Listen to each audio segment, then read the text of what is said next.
لا سيفيليزاسيون تاع الكراجات هذيك طوروا خليتونا غير في التربوده. السلام عليكم ورحمة الله. أزوى في اللون. نشر البارح نور الدين بوكروح النص اعتبره الكثير خطير جدا، نشروا في صفحته تاع الفيسبوك. نشروا البارح في العشية، في الليل تبادلوه بزاف الناس تقاسموه، ونص نزل بالفرنساوية ولم يترجم إلى حد الآن. وبقاو ناس كاين يتسائلوا. قبل ما نتسائلوا، قبل ما نحلوا، قبل ما نعلقوا، وقبل ما نشوفوا شكون يوقف وراء هذا النص هذا، ومن يقف وراء بوكروح نور الدين، ومن هو نور الدين بوكروح، قراو النص. نقرا لكم بعض المقتطفات لأنه طويل بزاف. نقرا بعض المقتطفات. العنوان هو سفو دو تبون. تبون هذا المجنون، المهبول ديال تبون كما نقولوا، يعني بالدارجة. ويبدأ بسرد الجملة الخطيرة اللي قالها تبون لما خرج من مكتب الاقتراع وين مشى يفوتي.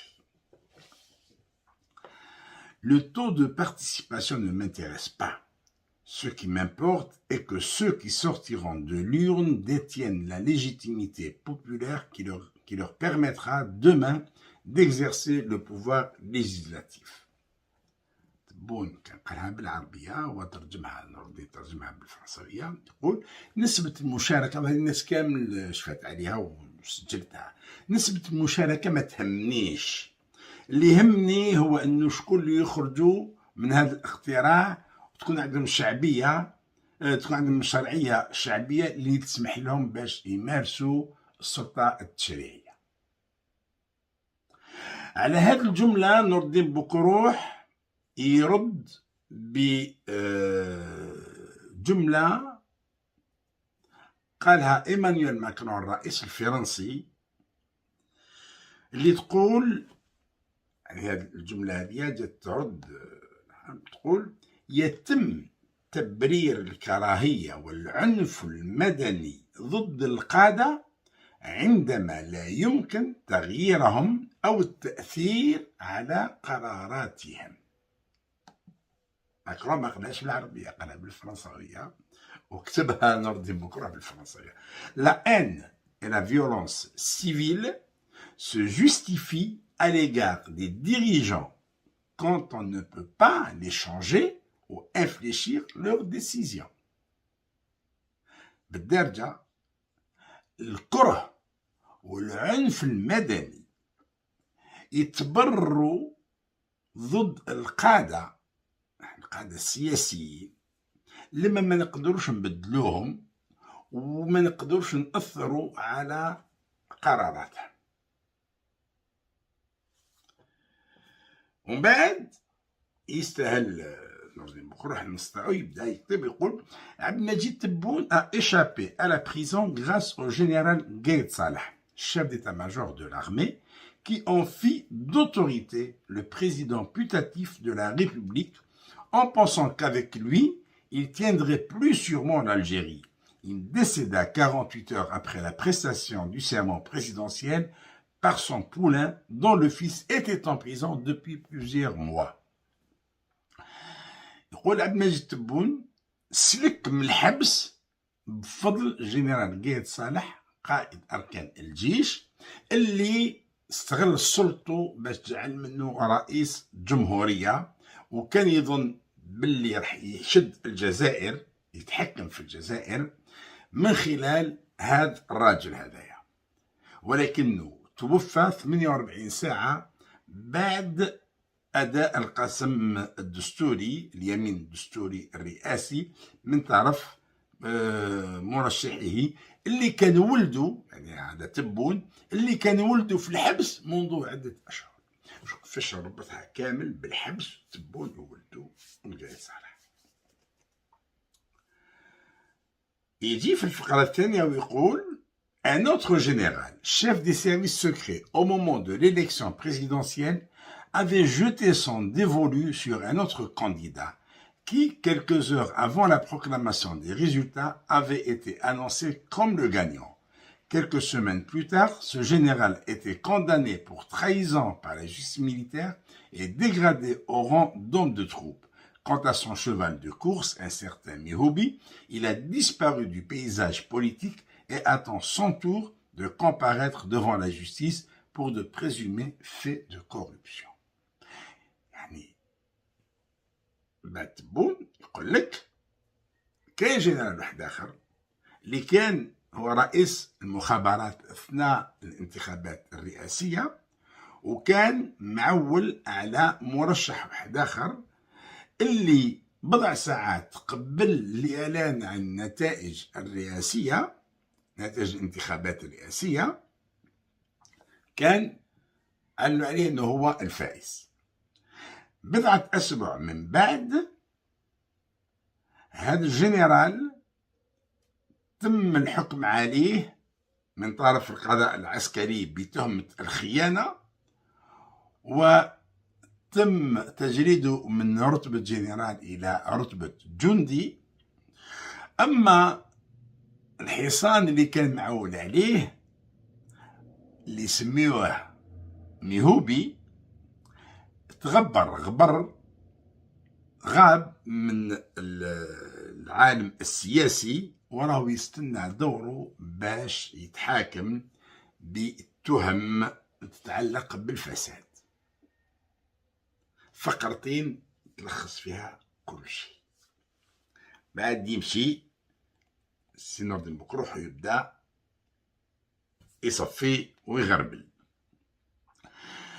في هذه الفقرة اللي يتكلم عليهم يقول: هكذا نقرأ الصفحة الأولى لتاريخ الجزائر الجديدة.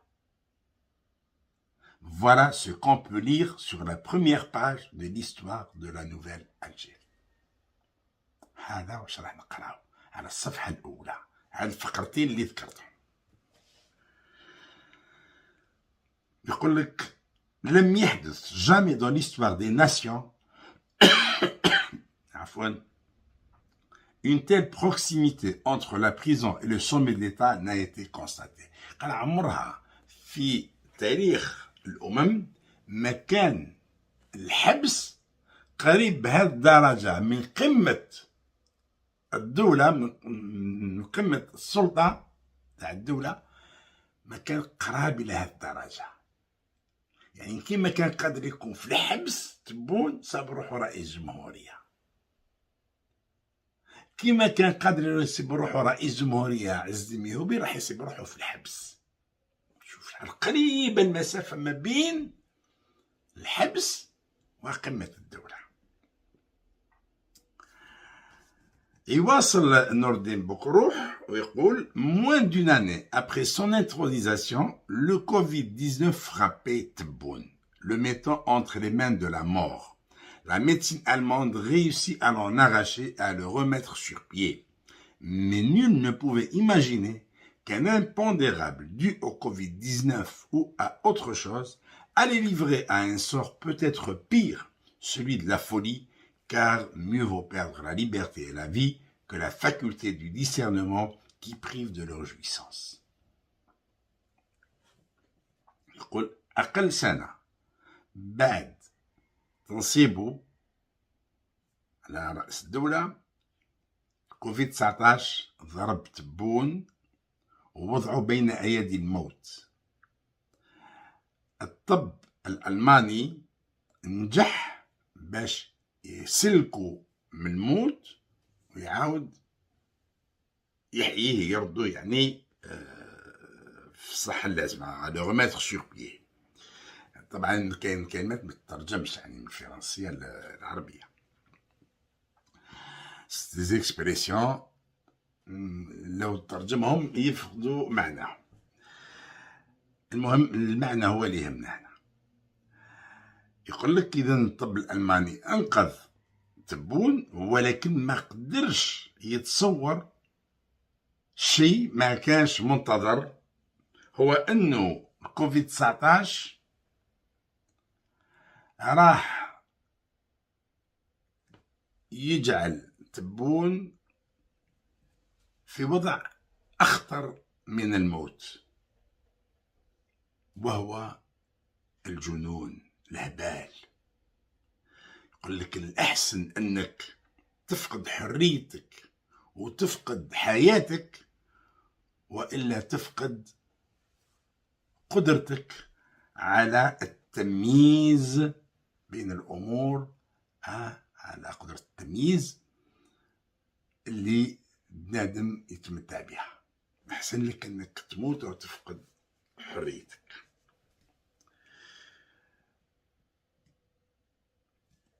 ويضيف: C'est alors qu'apparurent les premiers symptômes du délirium tremens chez Tebboune, qui s'est mis à voir dans le Hirak une procession populaire mise en branle par Dieu pour le sacré Eglid, roi de la Berbérie, mais qui devait se disperser après les cérémonies pour retourner à sa vocation de masse taillable et corvéable à merci.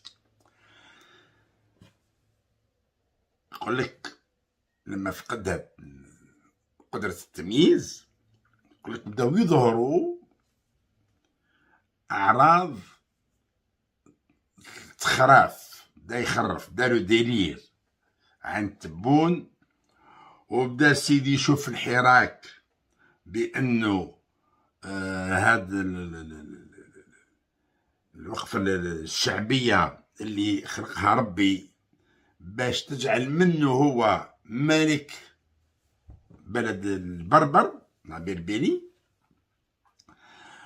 ولكن يلزم هذا الشعب هذا اللي جا وقف وجعل منه ملك يلزم بعد ينصرف ويرجع كما كان، مليح للكورفي ومليح باش يديروا فيه واش يبغيو. يقول لك يضيف: Or, à sa stupéfaction, elle ne désempara pas. De Béni, le Hirak qu'il a incidemment porté au pouvoir devint honni, parce qu'il voulait le lui enlever. من اللي كان يشوف فيه حراك مبارك لأنه وصلوا للسلطة، يعني يشوف فيه حراك مكروه لأنه حب ينحيله السلطة. Quand on est qu'un simple kidam, devenir fou est un malheur inconsolable. Mais quand on est le chef d'État du plus grand pays d'Afrique, le problème prend des proportions d'une menace nationale et d'une source de désordre international. Ce n'est plus le sort d'un homme qui est en jeu, mais celui d'une nation et de son voisinage. يقول لك إذا واحد عادي، شخص عادي، إنه يصاب بالجنون، هذا صح يعني مأساة بنادم تحل بيه وما تقدرش يعني ترضيه، تدير يعني تحاول كيفاش تخفف عليه، مأساة حلت بيه والسلام. أما لما الجنون يصيب راس الرجل اللي هو رئيس أكبر دولة في إفريقيا، المشكلة هنا ياخذ أبعاد اللي تشكل خطر وطني ومنبع لفوضى دولية، لأنه ما عادش يهم شخص واحد، وإنما عاد يهم أمة كاملة وجيرانها. كلام جد خطير. يضيف نور الدين بوكروح يقول: Je passe sur sa déclaration attribuant vaniteusement à l'Algérie la possession du meilleur système de santé d'Afrique, avant d'aller passer 3 mois dans un hôpital allemand, ainsi que sur son estimation à 80% le taux de récession enregistré par les grandes économies du monde, allégations qui ont jeté un doute sur son état de santé mentale. قالك ما كان نتكلم على هذيك الجملة اللي قالها انه الجزائر عندها احسن منظومة طبية، أحسن منظومة صحية في إفريقيا، قبل ما يروح يضرب فيها 3 شهور يعالج في ألمانيا، وبلا ما نتكلم على ما قلت اللي يقول بلي 80% من الاقتصاد العالمي انهار وسجل انهيار. قال لك هذا يعني التصريحات هذه تخلينا نشكوا في وضعه الصحي العقلي. Mais lorsque le monde entier l'entendit proférer le 12 juin 2021, jour de la tenue des élections législatives, les propos rapportés plus haut, le doute sur sa cohérence mentale n'était plus permis. ولكن لما الناس سمعوه، العالم سمعوا يقول الكلام اللي ذكرناه آنفا سابقا، اللي يقول ما تهمنيش نسبة المشاركة، يهمني الناس باش يخرجوا من الصندوق. يقول لك لما سمعنا الناس سمعت الكلام هذا،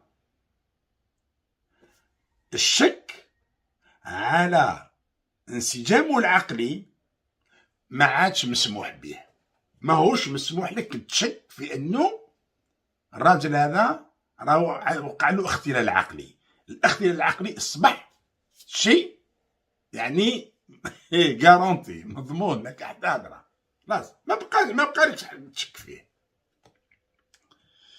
يقول لك هذا الدليل القاطع، c'est la preuve formelle que l'homme a été ébranlé intellectuellement, qu'il ne sait plus ce qu'il dit malgré l'aplomb qu'il y met, qu'il a atteint le stade de confusion où la logique est renversée jusqu'à faire prendre la minorité pour la majorité et vice versa. Voilà. كلام كنا نضربو نقولو فيه. يقول لك هذا النهار اللي تكلم هذيك قال ما تهمنيش نسبة المشاركة، قال لك ما بقاش يعني درك تشك. هذا دليل قاطع على أنه الراجل تمس في مخه وعاد ما يعرفش يفرز، رغم أنه يحاول يبين روح بلي راهو شاد. سمعت؟ عاد الحق إلى درجة أنه صار يخلط ما بين الأمور إلى حد أنه المنطق تقلب عنده، اللي يخليه يشوف الأقلية أغلبية والأغلبية أقلية.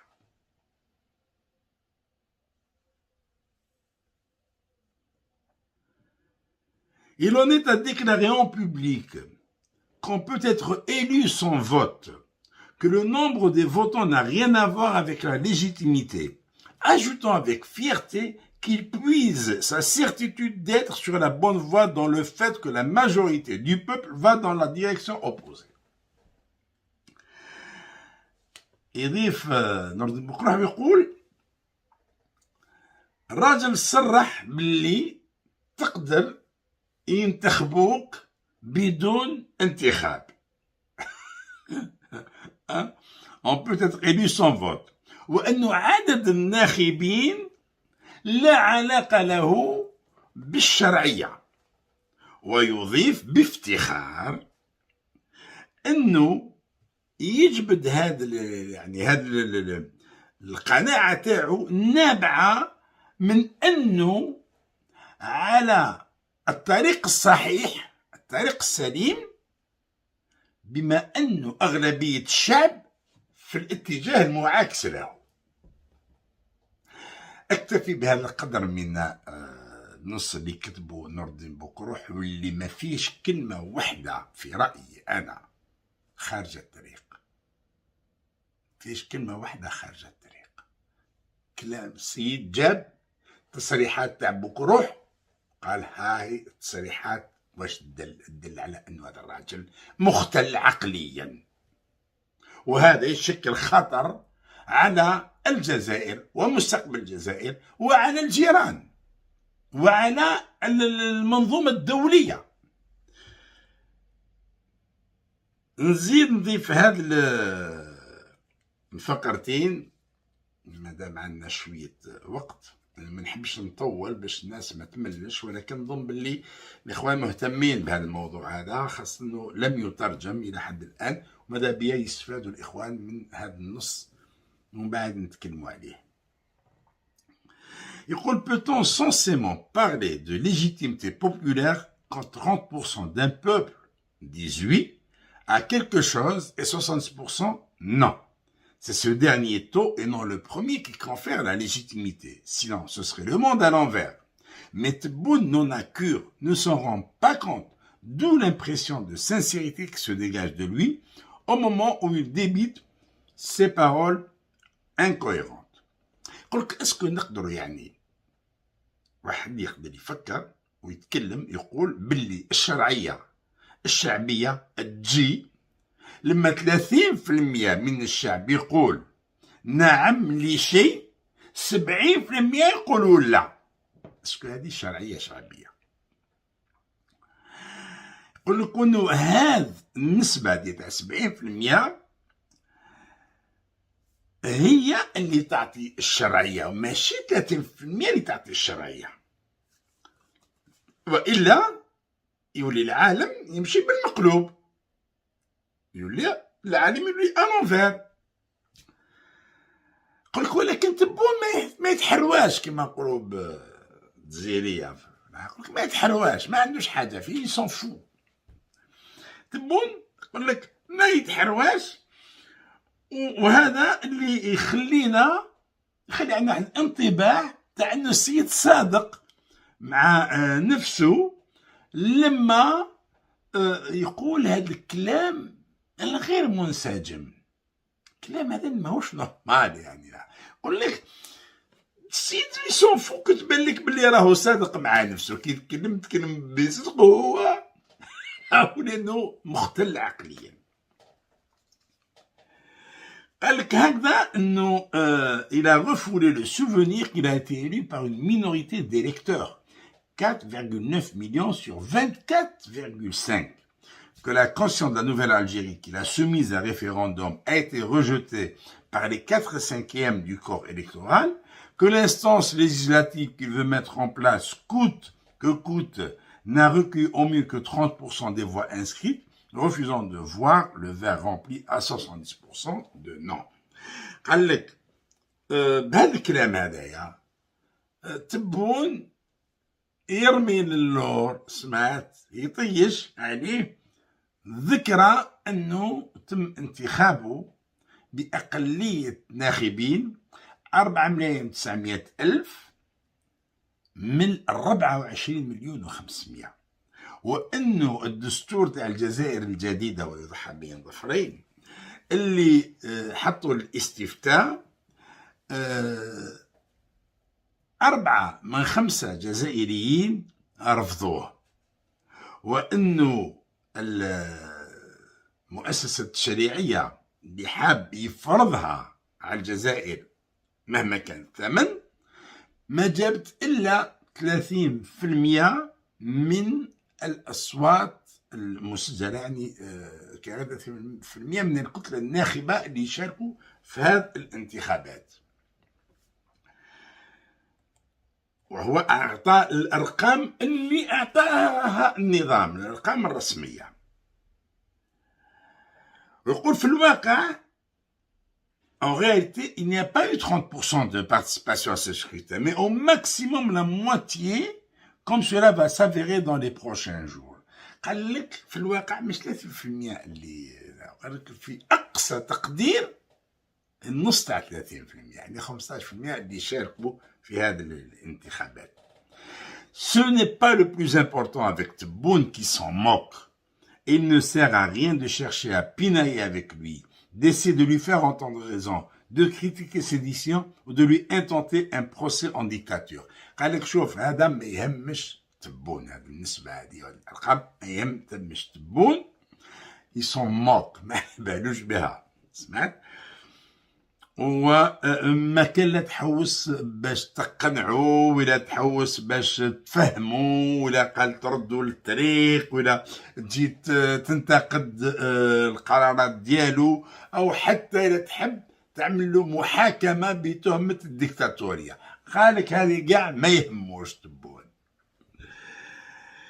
قالك تبون il ne connaît plus le sens des mots. Il est inaccessible au dialogue. Il n'entend que sa voix et plane délicieusement dans l'apesanteur du monde à l'envers. Dit en langage courant, il est devenu fou. يقول لك تبون عاد ما يعرفش معنى الكلمات. وعاد غير متفتح للحوار،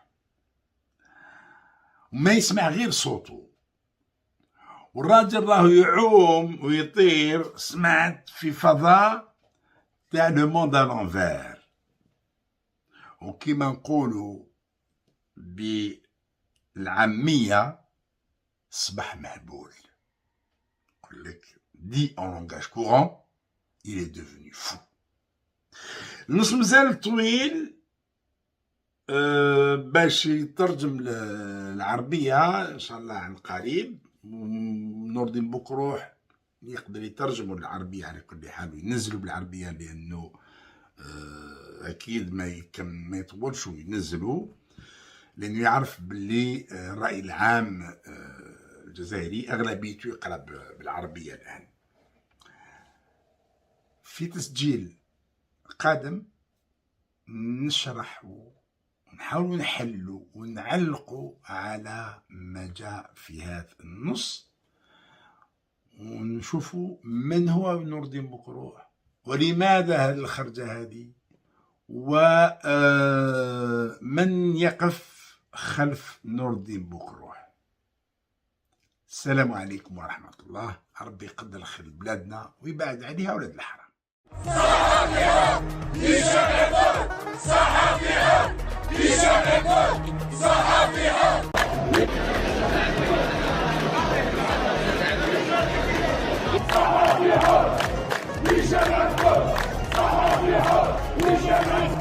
خلينا من السيفيليزاسيون تاع الكراجات هذيك، تطوروا خليتونا غير في التربه.